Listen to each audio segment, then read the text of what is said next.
હું અશોકભાઈ કાનજીભાઈ મહેતા સરદારબાગ પાસે બીજ નિગમની ઓફિસમાં સિક્યુરિટી ગાર્ડ તરીકે ફરજ બજાવું છું અને બપોરે હું અમારા ગોડાઉન તરફ કામ કરતો હતો, ત્યાં જતો હતો અને બપોરે ફુવારા સાથે બેથી સવા બેની વચ્ચે ફુવારા સાથે એકદમ પાણી ઉડ્યું અને આખા બધામાં પાણી કમ્પાઉન્ડમાં ને બધે પાણી થઈ ગયું છે.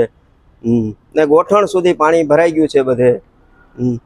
અને એમાં ક્યાંય હલાય ચલાય એવું કાંઈ છે નહીં વ્યવસ્થા એમ, કેમ કે એટલું પાણી ભરાઈ ગયું છે એમ.